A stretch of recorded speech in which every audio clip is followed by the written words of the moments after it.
I was provoked by my husband's secretary with a photo of them in bed. Without hesitation, I forwarded it to the entire company's group chat. In an instant, I cut my husband out of my life without him getting a single penny. In the photo, my husband was fast asleep. Draped over him, so thoughtfully, was my own coat. The accompanying message read, "Mrs. Thorne. Mr. Thorne had a little too much to drink. He'll be staying at my place tonight." I stared at the photo for 3 seconds, then let out a small laugh. With a few light taps of my fingers, I screenshotted the photo and the chat history. Then, I sent them simultaneously to the internal company group chat, which had nearly 1,000 employees. "Congratulations, Kendra, on your successful coup. You've finally been promoted to the CEO's wife." Message sent. Phone off. I completed the entire sequence without a single pause. 2 days later, when I turned my phone back on, the screen nearly froze from the hundreds of unanswered call notifications. A photo had come in from Kendra, my husband Derek Thorne's secretary. The phone screen lit up. A notification appeared with the photo. My husband Derek Thorne was lost in a deep sleep. His profile was nestled into a crisp, white hotel pillow. The dim, moody lighting illuminated half of his face. Lying across his body was the gray wool coat I had handed him that very morning. Below the photo was a single line of text. "Mrs. Thorne, Mr. Thorne had a little too much to drink. He'll be staying at my place tonight." I stared intently at the coat I had put on him before he left this morning. On its collar, a faint trace of my lipstick still remained from when I gave him a farewell kiss. I didn't reply. I tapped the screen, taking 2 screenshots, the photo and the chat history. I opened the company's group chat, followed by nearly 1,000 employees. I selected the 2 images I had just captured. Then, I typed in the input field. "Congratulations, Kendra, on your successful coup. You've finally been promoted to the CEO's wife." I hit send. As the green progress bar slid to the end, I turned off my phone. The world fell silent again. From behind the towering floor-to-ceiling windows of the living room, the night view of the sprawling metropolis stretched out like a silent ocean. I walked to the wine cooler and poured a glass of whiskey.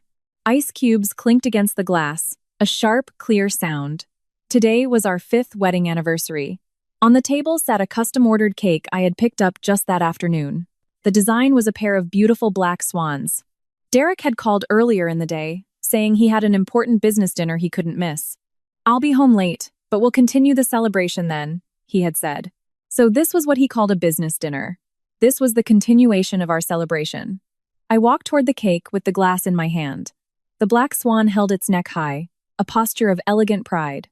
I reached out a finger and pressed down gently. The swan collapsed into the soft cream, its neck broken. What a waste. I downed the contents of my glass. The harsh liquid burned my throat. Incredible. A relationship that began in college, spanning 8 years from starting with nothing to our company successfully going public on the stock exchange. It seemed it was time to end it. I went into the walk-in closet and dragged out the largest suitcase. I started packing my things. Everything that was mine, I would take. Everything that was his, I would leave nothing of. The matching outfits we bought together, the expensive jewelry he gave me, the mementos filled with our past. One by one, I took them and mercilessly threw them into trash bags.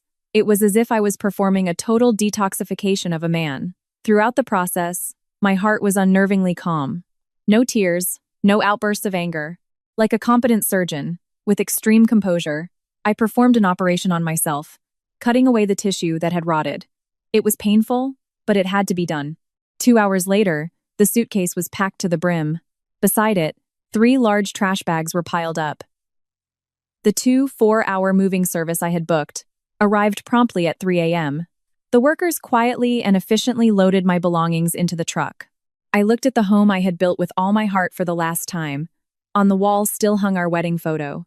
The me in the photo was smiling with pure happiness.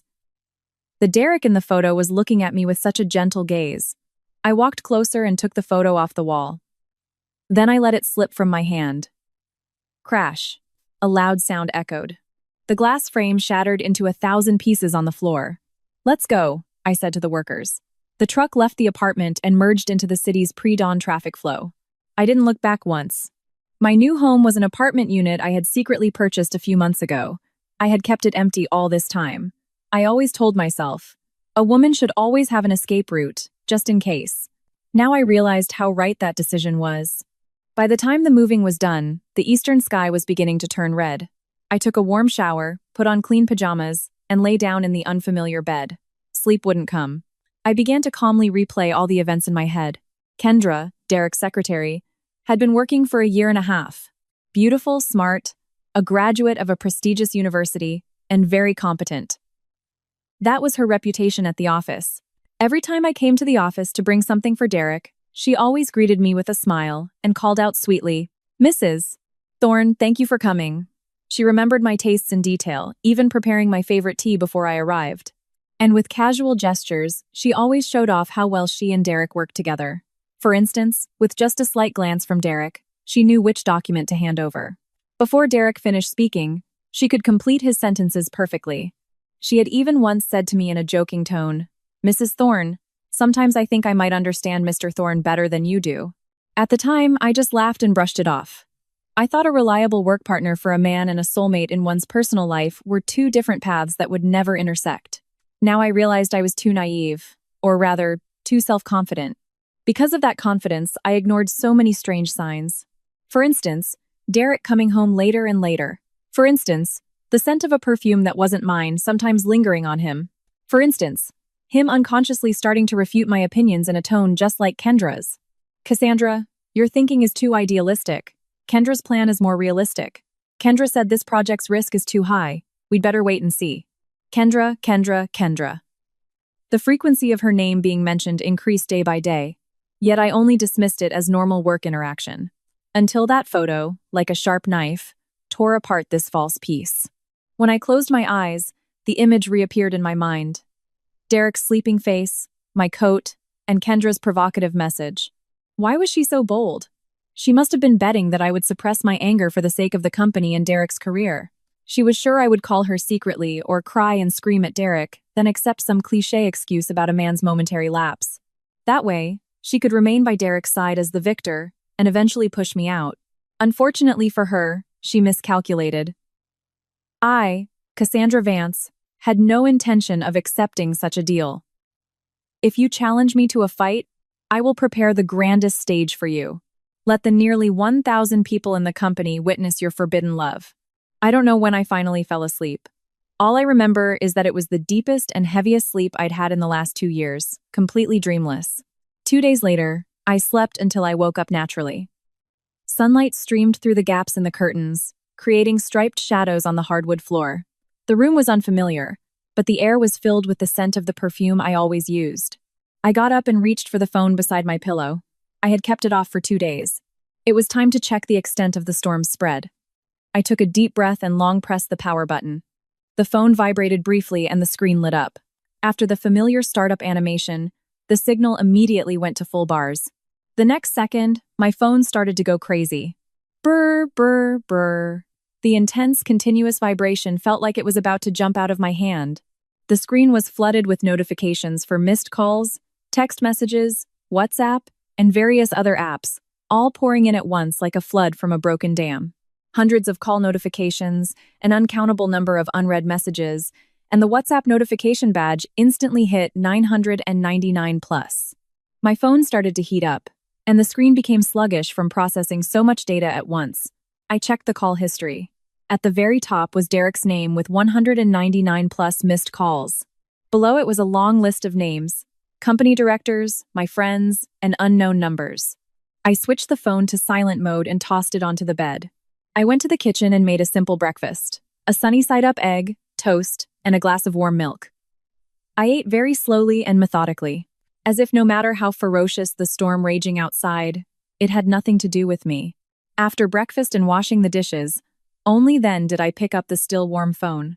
I didn't read a single message from Derek. Instead, I opened the company-wide WhatsApp group. 2 days was enough time for an issue to fully mature. The group chat was on fire. My congratulatory message had acted like a depth charge. Right after I sent it, there was a tense silence for a few minutes. The first to move was the head of the HR department. He sent a single surprised face sticker, then immediately deleted it. That became the trigger, and countless whispers began to flood the timeline. What does this mean? Did Mrs. Vance's account get hacked? The person in the photo is Mr. Thorne, right? Whoa, crazy. This is too much information. My brain can't process it. Secretary Kendra, this is way over the line. After the initial shock subsided, public opinion quickly fractured. Some chose to stay silent and observe. Some were gleefully spreading gossip behind the scenes, and some were already starting to form factions. A female employee who was usually friendly with Kendra couldn't resist writing a defensive comment. "Everyone, please don't speculate wildly. Kendra would never do something like that. There must be a misunderstanding." Immediately, someone else chimed in. "That's right. Everyone knows Mr. and Mrs. Thorne have a great relationship. This is impossible. Maybe this is just Mrs. Vance's idea of a joke." But that naive defense was quickly shot down by more concrete testimonies. A joke? How could anyone joke with content like this? Are you blind? Didn't you see the message from Kendra? "He'll be staying at my place tonight, you know. How can you deny that?" I've been suspicious of Kendra for a while now. She wears so much makeup every day, it's like she's not here to work. Yeah, right? At the project celebration party last time, she made a big show of drinking alcohol on behalf of the CEO. In the end, she got wasted and asked the CEO to drive her home in his car. When someone falls, everyone mercilessly throws stones. The good image Kendra had painstakingly built was shattered in an instant, and one of the parties involved, Kendra herself, finally appeared about 30 minutes after my post. She posted a long text in the group chat. Her writing was deeply pathetic, as if she were a victim sobbing her heart out. "Colleagues, I am so deeply sorry. I have sullied our shared forum with my personal problems. Last night, the CEO was forced to drink a lot of alcohol by a client at a dinner to win an important project contract, to the point where he couldn't stand on his own. As his secretary, I have a responsibility and an obligation to ensure his safety. Therefore, I was forced to take him to the nearest hotel to rest. The CEO was heavily intoxicated and his clothes were a bit dirty, so I took off his jacket and covered him with a coat that was in my car. That coat belongs to Mrs. Vance, which she had once left at the office, and my action was purely out of concern that the CEO might catch a cold. After laying him down on the bed, I left the place immediately. I tried calling the house, but no one answered. In a panic, I remembered Mrs. Vance's WhatsApp number and intended to inform her. It's true that my words were inappropriate and caused a misunderstanding, but I had absolutely no intention like what you are all imagining. I don't know why Mrs. Vance would post something like that, and now I'm trembling with fear. Between me and the CEO, there is nothing but a professional, superior-subordinate relationship. Please don't misunderstand any further, Mrs. Vance. If you see this message, please come forward and provide an explanation. My reputation as a woman has been completely destroyed. How am I supposed to live after this? Wow, she's good. A real A-list actress. A tragic heroine. This public statement was very well calculated. She positioned herself as a loyal, hardworking victim who was unfairly slandered. And all the blame was shifted to me. Because I misunderstood and made a scene, a woman's good name had been ruined. After this statement appeared, the atmosphere in the chat subtly shifted again. Some people who didn't know the truth began to speak up with the air of heroes of justice. "Oh, so that's the story. It really was a misunderstanding, Mrs. Vance was a bit too emotional this time, wasn't she? Spreading it in the public group without confirmation. The impact on Kendra is too great. Right. She's still young. How is she supposed to face everyone at the office now? Poor Kendra. Stay strong." I stared at the screen, a cold smile creeping onto my lips. "You want to play the public opinion game? Kendra, you've severely underestimated me." Just then, a new call appeared on the screen. The name displayed made my eyes freeze in an instant. Not Derek. It was from my mother-in-law. I let the phone ring. And only in the last few seconds before the call automatically disconnected did I slide the answer button. "Hello." My voice was devoid of emotion. The next second, my mother-in-law's piercing, furious roar came from the other end of the line. "Cassandra, you finally picked up. Have you lost your mind? What were you thinking? Are you trying to destroy Derek?" My mother-in-law's voice was hoarse and cracked from extreme anger. From the background, I could hear the loud crash of something being thrown to the floor. I moved the phone slightly away from my ear and replied in a flat tone, "Ma'am, I don't understand what you're talking about. Still pretending you don't know? Because of what you did, the entire company knows now. Did you not think about Derek's reputation and what will happen to the company's stock price? You vicious woman!" I listened in silence, not interrupting at all. After I noticed she was starting to run out of breath and gasp, I spoke up calmly. "Ma'am, Shouldn't you be saying those words to your own precious son? About what he's done? What did Derek do? It's normal for a man to entertain clients and have a little too much to drink. That girl, Kendra, was kind enough to help him. Instead of being grateful, you repay her with poison. Where are your manners? My manners weren't designed to tolerate my husband sleeping in another woman's room on our wedding anniversary, I said, each word enunciated clearly. Let alone allowing that woman to put the coat I bought for my husband on him, take a picture of it, and then send it to me to provoke me. I'm not that magnanimous. There was silence for a few seconds on the other end. But the next second, my mother-in-law's tone changed from anger to an absurd, blind defense of her son. So what? It's normal for a man to have a little fun on the side. Do you need to make such a big scene and air it out in public? Why couldn't you just be a little more patient for Derek's future and for this family? Patient? I laughed as if I had heard the most ridiculous joke of my life. Ma'am, the era of the subservient wife is long dead and gone. What kind of attitude is that? My mother-in-law was completely at a loss for words and raised her voice. Cassandra, listen here. The Thorne family will not stand to acknowledge a malicious woman like you as a daughter-in-law. Go to the office right now and explain to everyone in the group chat. Say it was all just your crazy joke. After that, give a sincere apology to Kendra, and we will consider this matter closed. Apologize? The smile on my lips grew colder. Is she that precious? You ungrateful woman. You think Derek can't live without you? Let me tell you, the line of women who want to marry my Derek is long, younger, prettier, and far more obedient than you. That's excellent news, I replied lightly. In that case, please go ahead and replace me with one of those wonderful girls immediately. I won't hold on for a second. Remember this, I'll have Derek divorce you. A woman like you will be kicked out of this house without a single penny. Of course. Go right ahead, I said. I'll be waiting for the summons from the court. With that, I ended the call. Then I immediately blocked her number. There was no hesitation in my actions, obscuring the issue, twisting the facts, and only defending her own son. That was the true nature of my esteemed mother-in-law. I had known it for a long time. My phone vibrated again. This time, my best friend's familiar icon appeared on the screen. I answered the call. Cassandra, it finally connected. Are you okay? From the other side, I heard Chloe's frantic voice.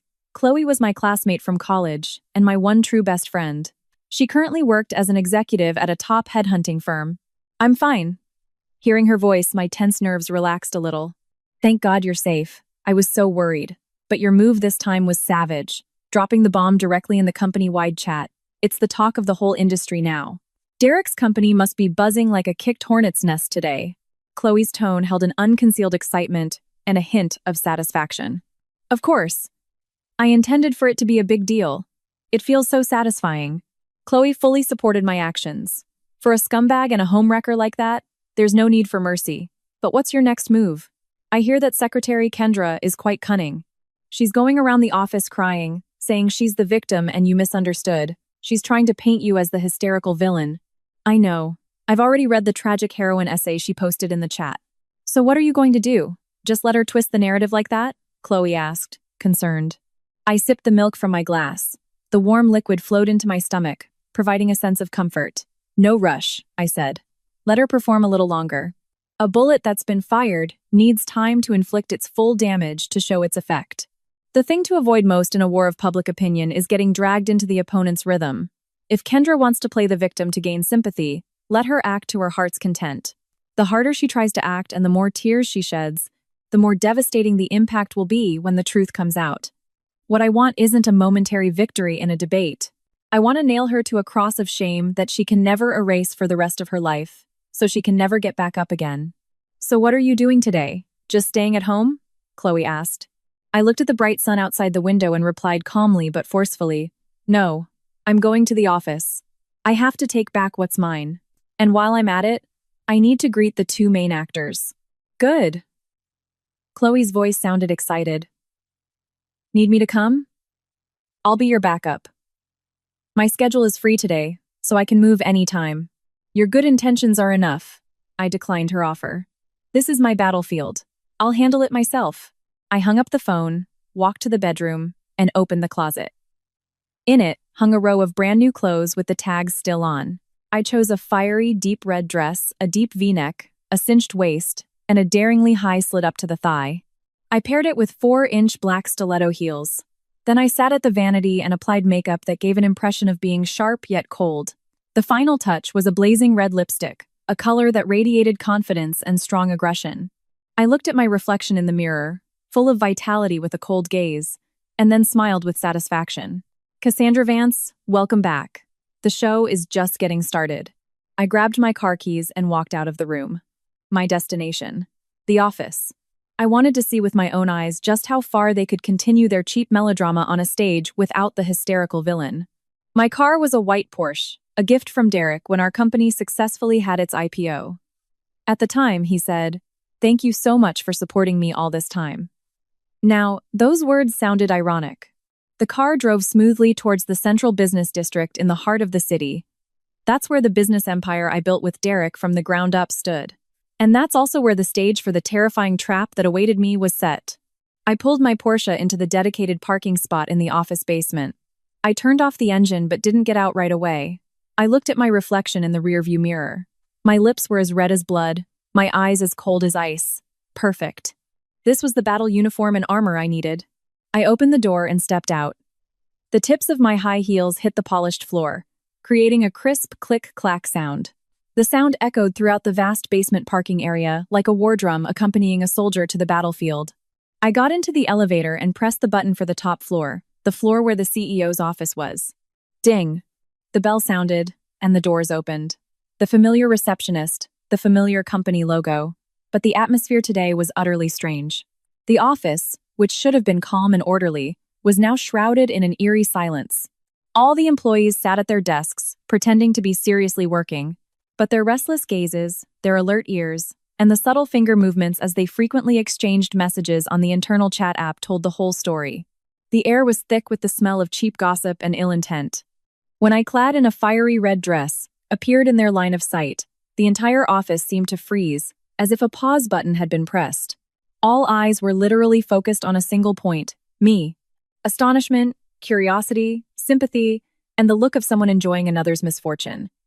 Thousands of complex emotions crisscrossed, attacking me like an invisible net. I ignored them all. I straightened my back, lifted my chin slightly, and fixed my gaze straight ahead. My destination was Derek's office at the end of the corridor. Only the sound of my high heels echoed in this terrifying silence. Each step seemed to land directly on the hearts of the employees. They watched me as if the heroine of the year's best drama had finally taken the stage. I walked past them with a face as cold as ice. The closer I got to the director's office, the clearer the whispers I heard. Crazy, Mrs. Vance actually came dressed like that. This is a declaration of war. This is going to be good.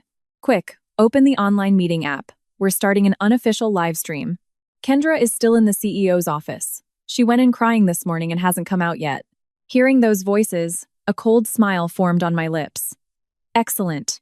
The audience is already in their seats. I stood in front of the heavy, tightly closed mahogany door. The door was soundproof, but I could faintly hear a suppressed sob from within. Kendra's voice. I didn't knock. With the eyes of the entire office on my back, I reached out, twisted the handle firmly, and pushed the heavy door wide open. When the door opened, the scene inside the room immediately assaulted my eyes. At the same time, it was all exposed to the gazes of the curious onlookers eavesdropping from the corridor. Inside the CEO's office, Derek was standing beside his desk, and Kendra was sitting on the guest sofa. Her shoulders were shaking violently as she shed tears like cherry blossoms wet with rain.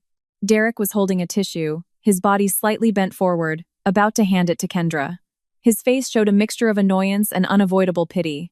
Hearing the door open, both of them turned in shock towards me. As soon as she saw me, Kendra immediately stopped crying as if her throat was being choked. Her eyes showed a moment of intense panic. Then, the next second, she covered it with a deeper sadness and even more tears. Meanwhile, Derek, upon seeing me, tensed up completely. The tissue in his hand hung awkwardly in the air. The entire office was enveloped in a silence so profound you could hear a pin drop. I leaned against the doorframe, folded my arms, and watched the touching scene before me. Then, to break the silence, I let out a small laugh. Mr. CEO, am I interrupting? It seems I've come at an inconvenient time. My voice wasn't loud, but it was like a sharp, merciless needle piercing the tense balloon in the room. Derek snapped back to his senses, subconsciously pulling his hand back and crumpling the tissue he was holding. Cassandra. His voice was pressed as low as possible, but his movements were filled with an uncontainable anger. What are you doing here? Do you have any idea what kind of a mess you've made? I completely ignored his words. My gaze went past him, straight to the figure of Kendra sitting on the sofa. She was still playing the role of the pitiful victim. Her eyes were red and swollen, and her long eyelashes were wet with tears ready to fall. Noticing my stare, she cowered like a frightened fawn and bowed her head even lower. Kendra. I opened my mouth slowly. My voice was as cold as ice. Stop crying. Our company doesn't have a budget to give you a Best Actress award. Kendra's body visibly flinched. She lifted her face, looked at me with wet eyes, and said in a choked voice, Mrs. Thorne, I'm sorry. I really didn't mean for this. I didn't expect it to get this big. No, you knew exactly what you were doing. I stepped into the office, closing the door slowly behind me, blocking all views from the outside. My heels made no sound on the thick carpet, but each step carried a suffocating pressure. I walked up to her and said coldly, looking down at her. Every letter you typed, every photo you sent, you knew exactly what the consequences would be. This is the situation you wanted, isn't it? No, she shook her head frantically. Pearl-sized tears fell, wetting her cheeks. I just wanted to contact you because I was worried about the CEO's condition. Oh, is that so? I sneered, taking my phone out of my bag, displaying the photo, and showing it right in front of her eyes. Putting on him the coat I bought for him, choosing such an intimate photo angle, and even adding the line, he'll be staying at my place tonight. Kendra, is this what you call contacting me? My voice was calm, but each word was like a small nail hitting Kendra's heart with precision. Her face instantly turned pale. She probably never expected me to expose her plan so bluntly in front of Derek. At that time, I wasn't thinking that far ahead. She still tried to offer a pathetic excuse. Enough, the shout echoed. It was Derek's voice. He strode towards me in a few steps and grabbed my wrist roughly. His eyes were blazing red. Cassandra, that's enough. This is an office. So what? I glared back at him. My gripped wrist throbbed with pain. So what if it's an office? Has your CEO's office turned into a stage for this kind of disgusting melodrama? Melodrama? The situation isn't what you think, he defended himself with a panicked expression. I was set up. That night, I was forced to drink until I couldn't stand. After that, I don't remember anything. Don't remember anything? I repeated the words, as if tasting the most ridiculous lie in the world. Yes. When I woke up, I was alone in the hotel room. I immediately called the front desk to check the CCTV footage, but they said the camera on my floor had been broken since the day before. This is proof enough, isn't it? Someone behind the scenes is trying to take me down. Derek's emotions were running high. He was trying desperately to convince me to believe his story. I looked at his panicked face, at the countless bloodshot veins in his eyes. If this were the old me, my heart might have wavered, and I might have believed his words. But for the me of today, it all just seemed ludicrous. Broken camera? Are you writing the script for a B-movie? You think I'd believe such a cliché excuse? It's the truth, Cassandra. Why can't you believe me? He almost shouted. How can I believe you? I shook my hand free coldly and pointed at Kendra cowering on the sofa. Believe that your secretary kindly took you to a hotel in the middle of the night? Believe that she kindly put my coat on you? Or believe that she kindly sent that photo to me? Derek was at a loss for words. Any excuse from him became incredibly weak in the face of the irrefutable evidence of the photo Kendra sent. He understood that Kendra's action was the fatal blow in this case, one that couldn't be defended. He turned quickly towards Kendra and vented his anger. You! Why did you do something so stupid? Kendra was completely terrified by his outburst. Her body trembled violently, and she cried even harder. Mr. Thorne, I was just panicking. I couldn't reach her and I was afraid she would worry. I just wanted to let her know you were okay. Really? She sobbed, muttering incoherent words, trying to defend herself and brilliantly positioning herself as a well-intentioned third party. What a high-level technique. Just as Derek's anger began to be eroded by her tears, I spoke again coldly. Stop acting. My voice was low, but the air in the room instantly froze to absolute zero. Kendra, I'm only going to ask you one thing. Why was my coat in your car? Kendra's sobs caught in her throat again. Derek also looked at me, confused. I stared at Kendra sharply. My gaze was like an X-ray, trying to penetrate all her falsehoods. I remember clearly. I wore that coat last Friday when I came to the office for lunch with Derek. After that, I took it straight home and hung it in our closet. How did it end up in your car? This question was like a precision scalpel, stabbing right at the core foundation of the domino of lies Kendra had built. She could only open her mouth, unable to utter a single word. Beads of cold sweat began to appear on her forehead. Derek finally realized the gravity of the situation and stared at Kendra with sharp eyes, filled with suspicion and strong anger. Kendra, answer me. The office was shrouded in a suffocating silence. Only the sound of Kendra's increasingly ragged breathing was terrifyingly audible. Right at that critical moment, Kendra's eyes rolled up, and as if all her strength had vanished, her body collapsed onto the sofa. She had fainted at a very convenient time. What a great trick! I almost wanted to applaud as I looked at Kendra lying limp on the sofa. The timing was perfect. Just seconds before her lie was completely exposed, she played the fainting card, forcing the match to a halt. And Derek's reaction was exactly as I had predicted. He instinctively took a step forward to help her. Don't move. My single, cold sentence stopped him in his tracks. He froze in place, turning back. His eyes showed a complex mixture of anger and confusion. She fainted. Oh, did she? I walked to the side of the sofa, bent down, and carefully observed Kendra's pale face and tightly shut eyes. Then I reached out my hand not to check her pulse or give her smelling salts. I took my phone out of my bag and activated the video recording mode. I brought the lens close to her face. Our dear secretary seems to be feeling unwell, so let's call an ambulance right now. I spoke in a calm tone while continuing to record. We'll take her to the hospital for a thorough checkup. Is it low blood sugar or a sudden heart condition? While we're at it, we can ask for an expert diagnosis from a doctor. Does she suffer from histrionic personality disorder or not? I hadn't finished speaking when I saw it clearly. Kendra's eyelids, which should have been tightly closed, trembled uncontrollably. A very small movement, but it couldn't deceive my eyes. Derek wasn't a fool. He also saw that crucial moment. His face instantly turned as black as iron. The air in the office was filled with extraordinary awkwardness. One person was desperately pretending to be unconscious. One person was calmly recording it with a phone, and another stood beside them with a face as black as the bottom of a pot. This B-movie drama had reached its limit. I stopped recording, put away my phone, and stood up. I no longer glanced at the patient on the sofa. I faced Derek, wiping all the cynical smiles from my face. Derek, I have no intention of getting involved in this ridiculous farce any longer. My voice was calm, but it contained an absolute determination that could not be challenged. I came here today not to hear your excuses or to bust an affair. I came to take back what's mine. Derek frowned. What do you mean? I walked behind his desk, pulled out the heavy leather executive chair, the symbol of the company's supreme power, and sat down firmly in it. I leaned back and lightly clasped my hands on the desk. Then, with a completely condescending gaze, I looked at him standing stiffly. From the day we registered this company, my name has been engraved next to yours on the list of shareholders. I own 30% of this company's founding shares, correct? Derek's pupils shrank drastically. He clearly never dreamed that at a time like this, I would suddenly demand my rights. Yes, but...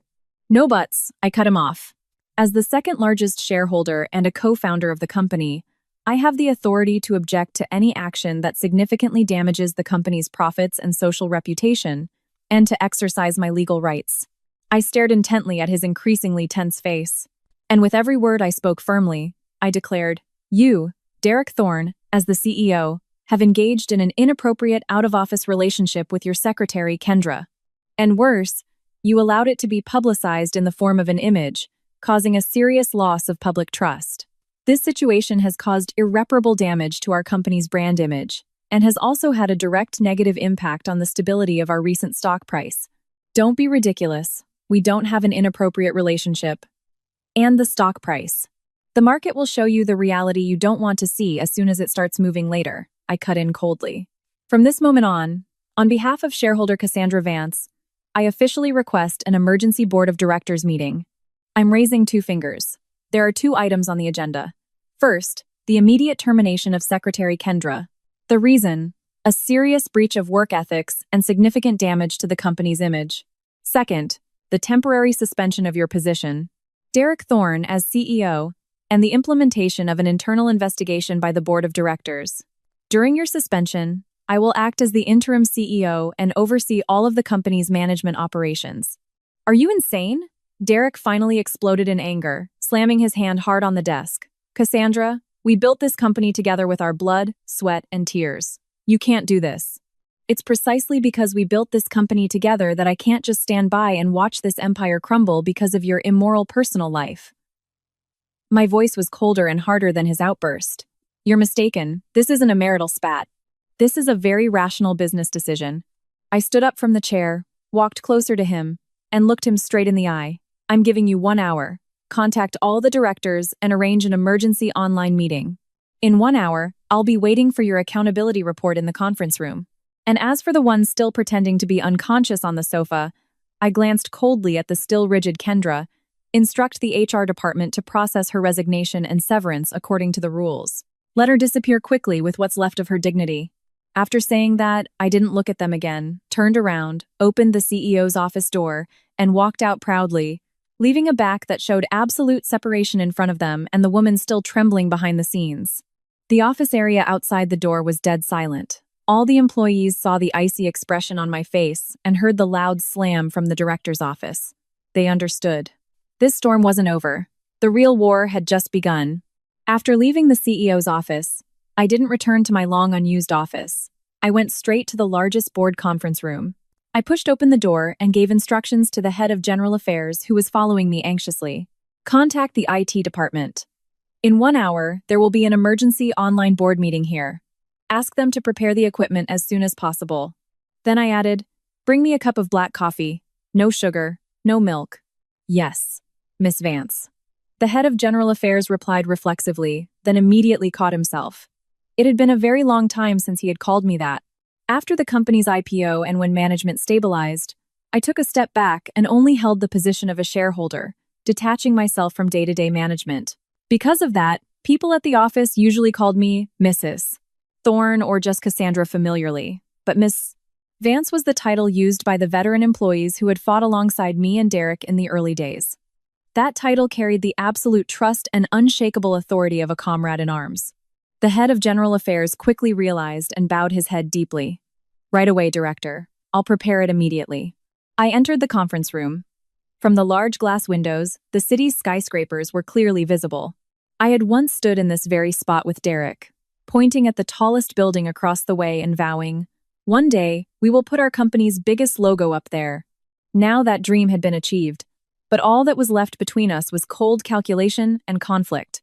I took a deep breath, forcing down the sentimental feelings that were about to surface. Now was not the time to be a tragic heroine. The fires of war had been lit. I had to win. I took out my phone. Ignoring the ceaselessly incoming message notifications, I opened my contact list.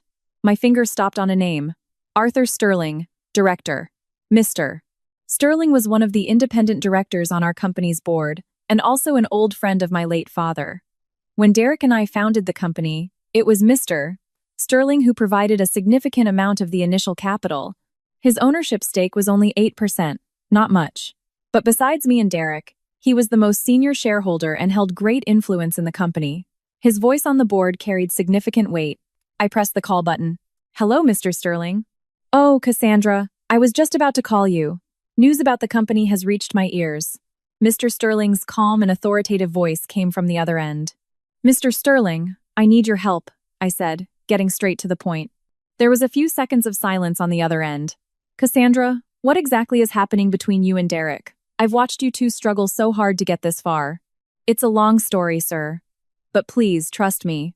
All the decisions I'm making are to protect this company. My voice was very calm and unwavering. Derek has currently lost his ability to make decisions as a leader. His eyes have been blinded by a cunning woman.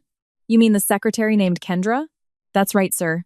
Mr. Sterling let out a long sigh. Derek is a great kid, but he has a weakness. Sometimes he gets too carried away by his emotions. Cassandra, what is your plan specifically? I'm going to hold an emergency board meeting, propose a motion to suspend his position, and appoint myself as interim CEO. What are your chances? Mr. Sterling asked the most crucial question. The board consisted of me, Derek, Mr. Sterling, plus 4 external directors representing venture capital and investment funds. Derek's ownership was 42%, mine was 30%. Usually, our combined shares gave us absolute control, but now we were enemies. The remaining 28% of voting rights were divided among Mr. Sterling and the other 4 investors. To suspend Derek, I needed at least 22% of the approval votes besides my own. This meant I had to get Mr. Sterling's support, 8%, and at least 2 of the other 4 investors, more than 14%. The chances are uncertain, sir, I admitted honestly. But this has to be done. This company is like our child. I can't just stand by and watch it get destroyed because of one malicious woman. Besides, this scandal with Derek is already starting to have a negative impact on the market in concrete numbers. I sent him a screenshot of the stock app on my phone. Since the market opened, in just 1 hour, our company's stock price had already plummeted by nearly 5%. This was the destructive power of public opinion. All right, Mr. Sterling's voice turned into that of a decisive businessman. Cassandra, proceed with determination. You have all of my votes. Thank you, Mr. Sterling. My heart warmed. But, Mr. Sterling continued, those other investors are sly foxes who only care about numbers and profits. You have to give them objective proof of how Derek's actions are harming the company and absolute conviction that you can manage the company better if you're in charge. Otherwise, they won't move. I understand. After hanging up, I immediately called a second number. Chloe. Chloe, I need your help. Namit. Investigate someone thoroughly. Derek's secretary, Kendra. Gather all the data on her, from her background to the present, especially her family structure, educational history, social circles, and recent financial condition. As detailed as possible. Easy, Chloe immediately agreed. I'll get my team on it right away. But why the sudden interest? Is there something more to this? Yes. My eyes sharpened like a predator's. An ordinary young secretary couldn't possibly pull off something so bold and planned on her own. The conveniently broken CCTV, the perfectly calculated public statement, even the timing of her feint. Someone must be giving her ideas and pulling the strings from behind. This isn't just a drama about husband stealing. This is most likely a very deliberate business attack, meant to shake our company to its core. An hour later, in the board conference room, the large monitor screen was divided into 6 areas. The faces of Mr. Sterling and the 4 other external directors appeared on the screen. Derek sat across from me, his face as grim as a cloudy sky. He had changed into a suit and tidied his hair, but the exhaustion and the dark look in his eyes couldn't be hidden. I glanced at him briefly. His tie was slightly askew.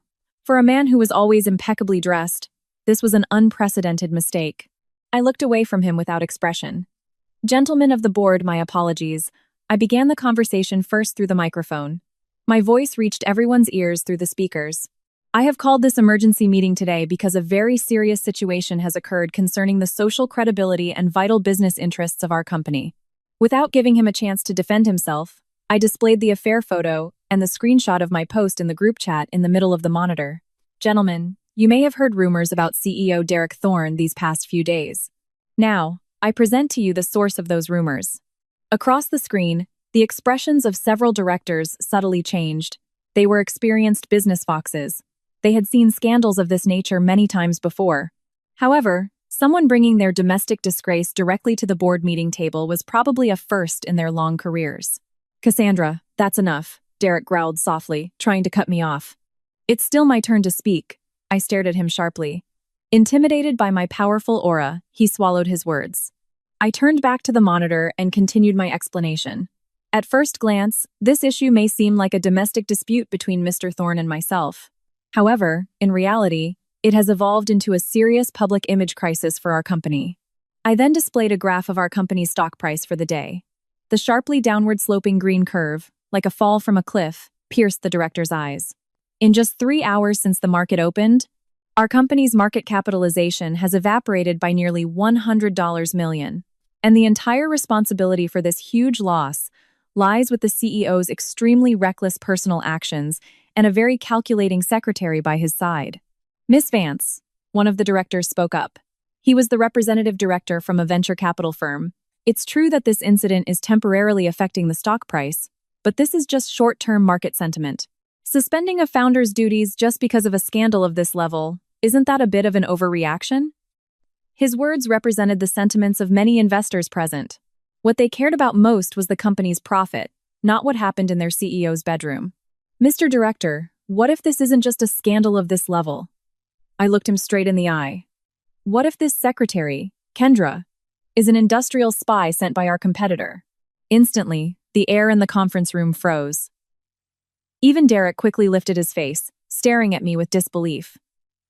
What are you talking about? That's nonsense. Nonsense or not, this evidence will prove it. I sent a short message to Chloe. A few seconds later, an encrypted file arrived in my email. I immediately displayed it on the big screen. Kendra, 25 years old, a graduate of an ordinary private university in the region. However, on her resume, she completely falsified her study abroad experience at a prestigious university. Her father, 3 years ago, was involved in massive gambling and has since disappeared with a huge debt, and she herself, before joining our company, had no assets whatsoever. However, exactly 6 months ago, her personal account suddenly received an anonymous transfer of $250,000. Right from that moment, she started frequently buying luxury goods, and even bought her mother a luxury apartment in a prime location downtown. Every word I spoke made Derek's face grow paler. The clear transfer records, credit card usage details, and copies of property contracts displayed on the monitor were irrefutable evidence. A secretary with a salary of only $60,000 a year, how could she get that much money? I asked quietly, looking at the directors. The conference room was dead silent. Now, let me show you one more document. The screen display changed to show a company logo. Frontier IT, our biggest and most fierce competitor for market share. After tracing the anonymous person who transferred money to Kendra's account, we found that the source of the funds leads directly to an executive at Frontier IT. And what's more interesting, Kendra interned for 6 months at Frontier IT right before joining our company. However, that history has been completely erased from her resume. Now, gentlemen of the board, do you still think this is just an ordinary quarrel between a husband and wife? No one answered. All were silenced by the barrage of such raw, behind-the-scenes evidence. Derek's body began to tremble faintly. He looked at the materials on the screen, then at me. His eyes were filled with shock, anger, and unbearable pain. He knew nothing from beginning to end. The woman he had defended to the death, the pure and innocent subordinate, turned out to be a venomous snake, sharpening its fangs right by his side. Based on the reasons above, I entered the final part. I proposed to immediately suspend Derek Thorne's position as CEO, to form a special investigation committee to thoroughly examine the confidentiality management of all our projects for the past 6 months, and to calculate the scale of losses due to information leakage. I disagree! Suddenly, a loud voice echoed in the conference room. It was Derek. He stood up, staring at me with fiery red eyes. Cassandra, let's say Kendra is problematic. That was my oversight. I will take full responsibility. But I will never let you take our company from me with such a dirty trick. Your company? I laughed. A laugh as hard as ice. Derek, have you forgotten? This company is my company too. In that case, I request a vote from the board of directors. I ignored him completely and turned to the monitor. Those who agree with the suspension of CEO Derek Thorne's position and my appointment as interim CEO, please raise your hand. I raised my right hand firmly, faster than anyone else. A moment later, on Mr. Sterling's screen, an old but steady hand was raised slowly. It was followed by the hand of another director representing an investment fund. He was clearly frightened by the $100 million loss and the words industrial spy. 3 votes. 1 more vote needed. The remaining 2 directors had not yet raised their hands. They looked at each other across the screen, desperately weighing the pros and cons. Right in the middle of that suffocating tension, the phone in Derek's pocket rang very loudly. He glanced at the screen for a moment. His face immediately changed, and he quickly pressed the reject button. But the caller didn't give up. The second ring followed immediately under everyone's cold gaze. He finally couldn't take it and shouted into the phone with a voice holding back anger to its limit. I told you I'm in a meeting. What is it? Something was said from the other end of the phone. Instantly, Derek's face, which was previously as black as iron, turned deathly pale. His hand holding the phone began to tremble violently. What? What did you say? Say it again. His voice was mixed with a deep fear and despair that he couldn't even control himself. Okay, I'll be right there. He ended the call, then looked at me with an empty gaze, as if his soul had been snatched away. His lips moved strangely, but no words came out. Finally, as if all the bones in his body had been removed, He collapsed into his chair with a thud. I agree, he whispered in a voice like a groan. I agree. To the suspension. Derek's sudden change of heart shocked everyone present.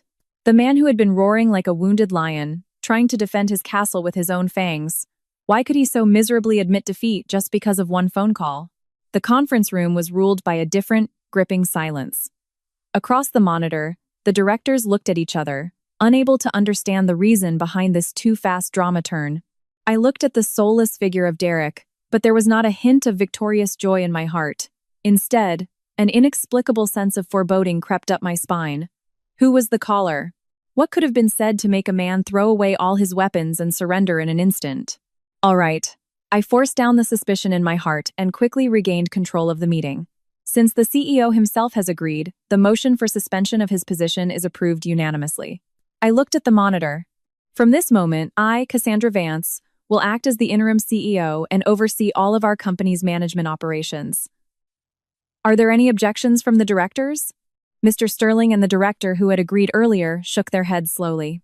The two still confused directors saw that Derek himself had given up, realized that further resistance was futile, and went with the flow. The battle was over. Meeting adjourned, I said formally, ending the meeting and cutting all connections. In the spacious conference room, only Derek and I remained. A dark and suffocating aura of defeat enveloped his entire body. I didn't speak to him, picked up my phone and my coffee cup, and was about to leave the room. From now on, there was not a second to be wasted. I had to immediately move into the CEO's office, build a secret audit team, and accurately check the company's financial condition. The real fight was about to begin. Just as I walked to the door and my hand touched the cold steel handle, his empty, hoarse voice came from behind. Cassandra. I stopped walking, but I didn't turn around. My mother had an accident. My heart pounded with an unpleasant thud. I understood everything at once. The phone call was an emergency call from the hospital. Fell down the stairs. Now, in the intensive care unit, undergoing emergency surgery, his voice sounded like he was squeezing blood from the bottom of his heart, accompanied by a broken sob. The doctor said, "Her condition is very critical, and even if she survives, there's a high chance she'll be paralyzed." I turned to face him. Derek was covering his face with both hands. His shoulders were shaking uncontrollably. This man, who had always been arrogant and strong in front of me, was now trembling helplessly like a lost child. Something in my head seemed to explode. My mother-in-law was often sharp and unreasonable with me, but to Derek, she was his only mother. Why did she fall down the stairs? Was it an ordinary accident or... A terrifying hypothesis flashed through my mind. I immediately remembered her hysterical phone call this morning and the sound of things breaking in the background.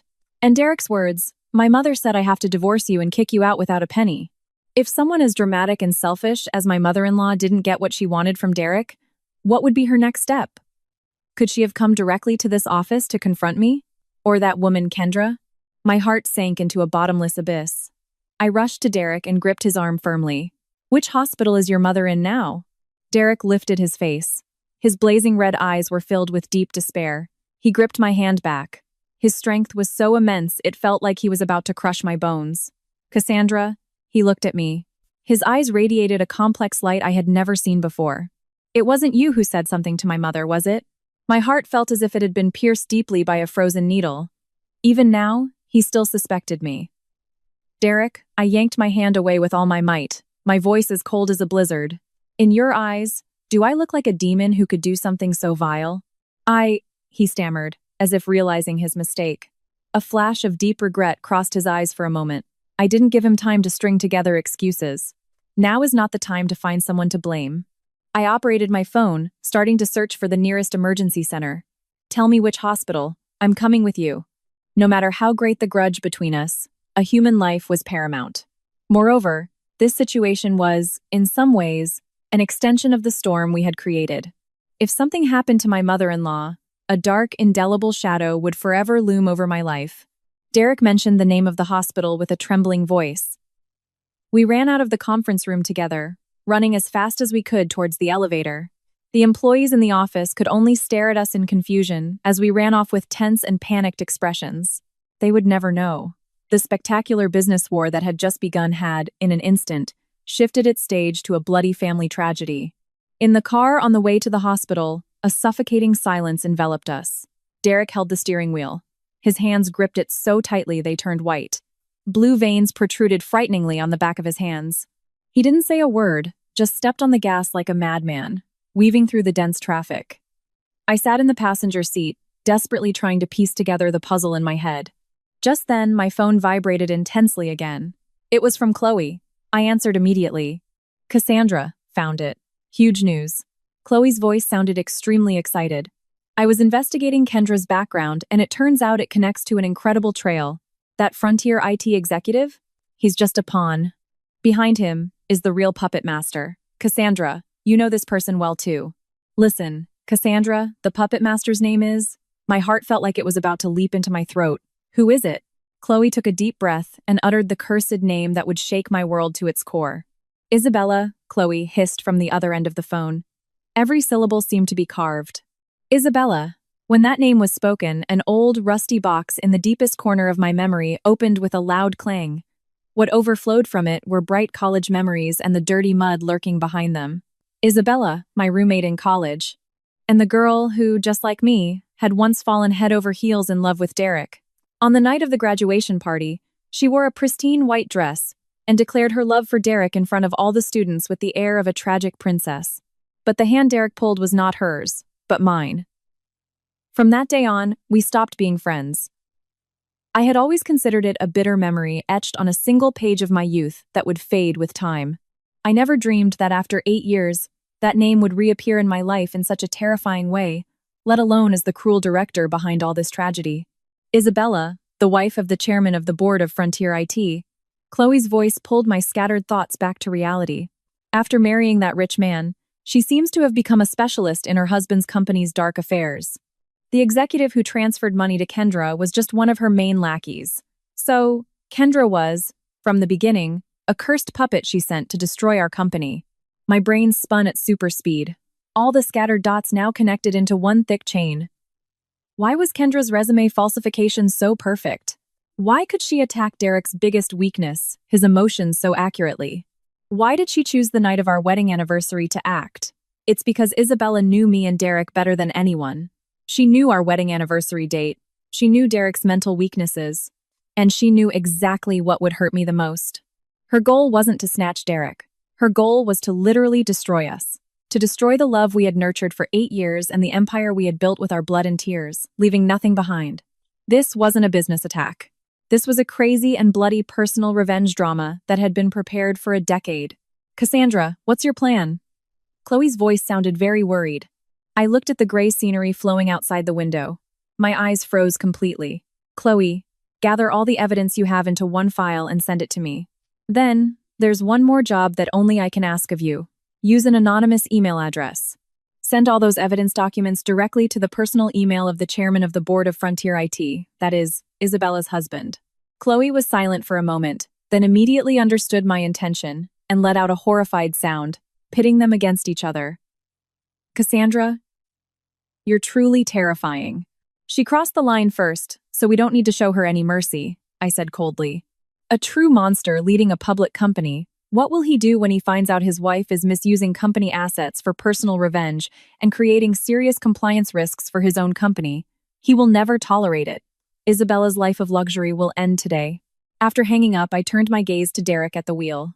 He was still drowning in despair over his mother's condition and was completely unaware of the conversation that had just taken place, which would determine the fate of many people.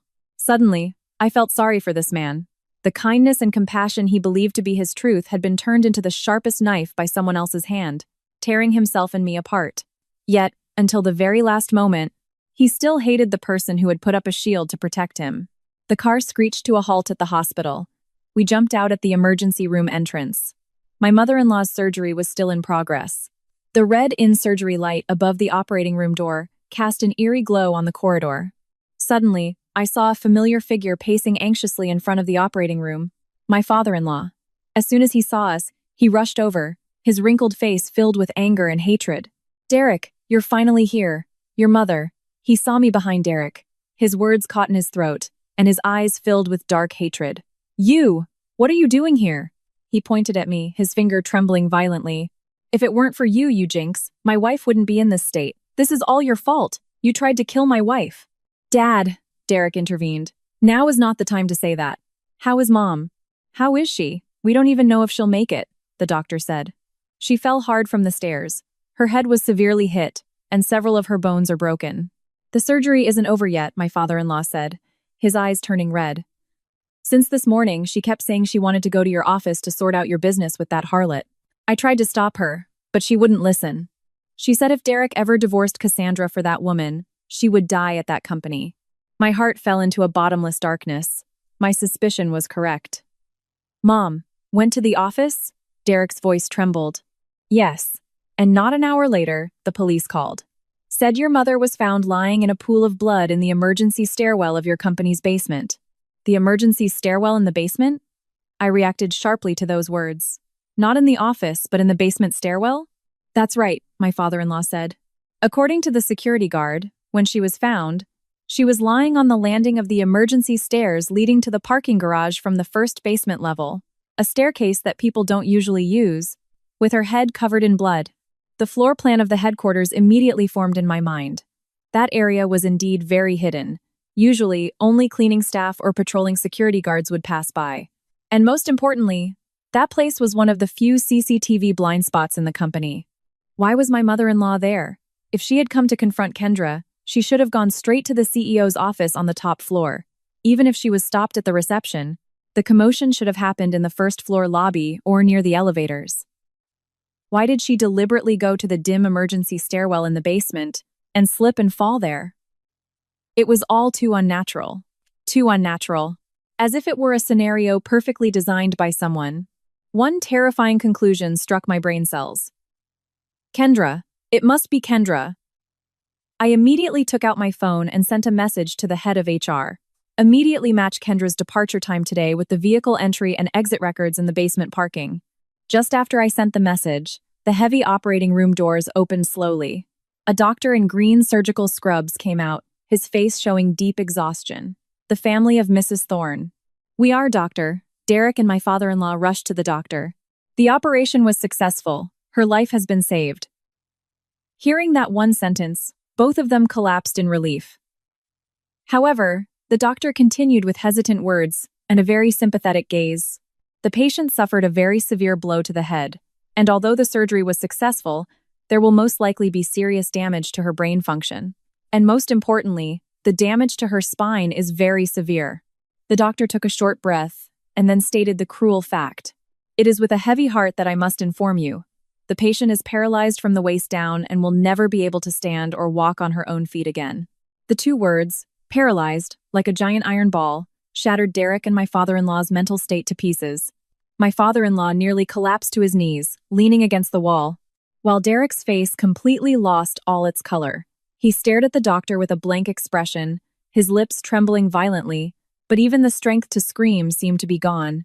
The reality was too cruel and had completely crushed his pride. I stood behind them, watching the tragic scene coldly. There was no pity in my heart, but also no victorious joy. I only felt that fate sometimes made very accurate calculations.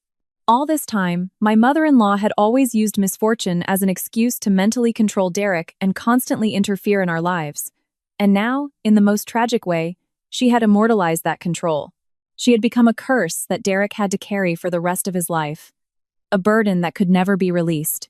Just then, my phone vibrated softly. An emergency report from the head of HR. Director, it's been confirmed. Kendra left about 10 minutes after you and the CEO left the director's office, through the back emergency stairs. She didn't use her car but ordered a taxi and fled. Also, the head of security just reported that this piece of evidence was found at the scene in the B1 emergency stairwell. Below the text was an attached photo. The photo showed a small, strangely shiny piece of metal, a pearl earring. Hanging below the pearl was a small silver initial charm, the letter Y. I immediately remembered that it was the earring Kendra was wearing. I had seen it clearly dangling from her ear when we faced off in the director's office. My heart pounded. Kendra's earring was left at the scene where my mother-in-law fell, and Kendra fled through the back door as if being chased after the incident. All the puzzle pieces now fit perfectly. This was not an accident. This was a deliberate, attempted murder. Kendra, after the board meeting, realized she had lost everything and was completely ruined, suffered a mental breakdown. Just then, my enraged mother-in-law came to attack her. With my mother-in-law's nature, she must have immediately berated Kendra with harsh words or even physically attacked her upon seeing her. And Kendra, already cornered by me, abandoned by Derek, her tense thread of sanity finally snapped. On the dimly lit, CCTV-free emergency stairwell landing, they fought fiercely. And in the struggle, Kendra pushed my mother-in-law down the stairs. Then she left my mother-in-law lying in a pool of blood and fled the scene in a panic. This was the hidden truth. I clutched my phone, walked up to Derek, who was still kneeling on the floor, and showed him the picture of the earring. "Derek, open your eyes wide and look at this." Derek slowly lifted his face, staring at the screen with unfocused eyes. "This is Kendra's earring," I said. "Each word as heavy as iron, found right under your mother's feet as she lay in a pool of blood." Derek's pupils violently contracted as if torn apart by fear. As if understanding everything, he snatched the phone from my hand and stared at the image crazily. "Well, Mr. CEO, are you still going to insist that she is the innocent, naive victim I slandered? She didn't just try to take your assets and your position, she even tried to take your mother's life with her own hands." "No. Impossible. Impossible." Derek shook his head violently, continuously muttering his denial of reality. "Impossible?" I sneered, swiped the phone screen in his hand, and threw all the secret documents about Isabella and Frontier IT that Chloe had just sent at his face. "Then look at this too. Open your rotten eyes and face the reality. The woman you've been protecting to the death all this time, from the very beginning, was just a lowly pawn sent by your college friend, Isabella, to annihilate you and our company from the face of this earth. The setup you believed in, the tragic coincidence, it was all a revenge script they had meticulously written for the past 10 years. And you, Derek Thorne, were just the most foolish and pathetic clown dancing in that script." The irrefutable evidence, one by one, destroyed his worldview. The bank transfer reports, the proof of resume falsification, Isabella's hidden assets, the illicit connection with Frontier IT. Every detail was like a red-hot iron, mercilessly burning his already crumbling sanity. He stared at the material, his face changing drastically, and finally, a violent tremor, like a seizure, shook his entire body. "Isabella." A growl mixed with what sounded like blood came from his throat. An immense hatred, as high as the sky, radiated from his eyes. Hatred directed at Isabella, at Kendra, and more than anything, at his own stupidity for not being able to see the essence of the problem and not even being able to distinguish between good and evil until he was destroyed by his own hand. Thud, a loud sound, his knees completely gave way, and he collapsed pathetically onto the disinfectant-smelling linoleum floor of the hospital. He didn't cry, but I saw it clearly. From his blazing red eyes, 2 lines of hot, turbid tears flowed down his cheeks. The man who had lived half his life arrogantly as a winner was now, at this moment, completely broken. I stood a step in front of him, looking at him coldly. "Derek, lastly, there's one thing I want to tell you. This company is the empire I built with my own blood. I will never let it go." And regarding our marriage, I took out a document I had already prepared from my bag and threw it coldly into his lap. On the white paper with black writing, the title shone with extreme cruelty, "Divorce Petition." "Regarding the division of assets, I waive all my rights," I said calmly, but with absolute finality, looking at his shattered form. "I will only take the company and my freedom. Sign it." Derek slowly lifted his head, looking at me with a gaze filled with tears and despair. He looked at me, then at the divorce petition that had fallen to the floor. His lips trembled violently, but he couldn't utter a single word. Regret, pain, despair, and pleading, all negative emotions, were etched on his once handsome face, now withered and formless. If this had happened a day earlier, seeing him like this might have made my heart ache. But now, I felt nothing. The glass called a heart, once shattered into 1,000 pieces, can never be put back together as it was. "Cassandra," his voice was hoarse, like chewing desert sand. "Give me one more chance." "A chance?" I laughed, but there wasn't a glimmer of light in my eyes. "I've given you countless chances. When the scent of a perfume that wasn't mine lingered on you, when you started refuting me in Kendra's tone of voice, when you coldly canceled our anniversary dinner, every one of those times, I gave you a ticket to stop. But you were the one who tore it up and never looked back. Derek, we can't go back to that time anymore." I gave him one last look. In my eyes, there were no longer any remnants of the fire of love that once burned for him. All that was left was indifference towards an endless void. "Take care of your mother with all your heart. Right now, she needs you, not me." After saying that, I turned and left without stopping again. The regular sound of my high heels hitting the floor echoed coldly in the silent corridor. Each step was a ritual of total separation from my dark past. I never looked back. I knew Derek was still kneeling on that cold floor, just staring at my disappearing back at the end of the corridor in despair. As soon as I left the hospital, a clear blue sky stretched out without a cloud. I took a deep breath, filling my lungs with air. It felt like a giant rock that had been pressing on my chest for the past 2 days had finally been completely lifted. This air felt so clean, the taste of freedom. I got into my car and called Chloe. Chloe, it's all over. How did it go? Did that bastard sign? It's only a matter of time, I said. What about Kendra? Handled. Just got word from the police. She was arrested right before the departure gate at the international airport. She almost escaped abroad with a fake passport. The DNA from the earring at the crime scene was also a match. She's completely cornered. She'll never breathe free air again. Excellent. Attempted murder with aggravating circumstances and serious industrial espionage. With that many charges, the rest of her youth will rot behind bars. And what about Isabella? Chloe laughed with great satisfaction on the other end of the phone. That's taken care of too. As soon as her husband saw the evidence you sent, he was furious and immediately held an emergency board meeting overnight. All her positions were stripped, her personal assets frozen, and divorce proceedings have already begun.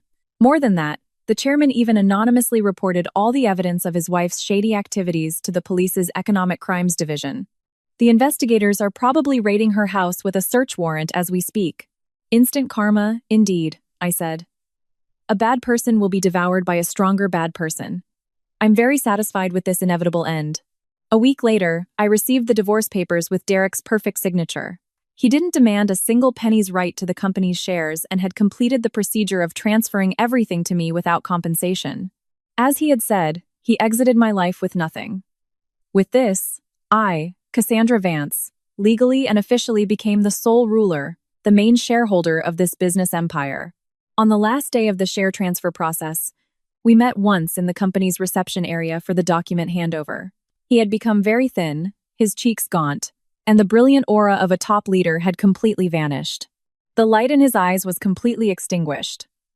I entrust this company completely to you, he said helplessly. Yes, I will take it to even greater heights in my hands.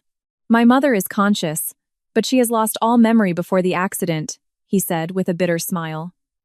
The doctor said this might be for the best for her mental condition. I nodded in silence. I had no intention of saying anything more. Cassandra, he looked at me and asked in a voice as fragile as touching glass, can we at least be friends again? I looked at his withered face for a long time in silence. Then I slowly but firmly shook my head. Mr. Thorne, I hope you will find peace in your future life. Those were the last words I left in his life. For a relationship like ours, the most beautiful and truest end is to become the strangers who know each other best in the world. Thank you for following the end of this story. This story makes us reflect deeply on the fragility of marriage as well as the importance of protecting oneself. Trusting a partner is different from being blind. Sometimes, kindness and forgiveness can actually invite irreparable disasters. What's most important is not to keep enduring in resignation, but to have the strength not to lose yourself when you realize something is wrong, and to firmly take back the steering wheel into our own hands. The painful past cannot be changed, but how we live our future is always something we can choose for ourselves.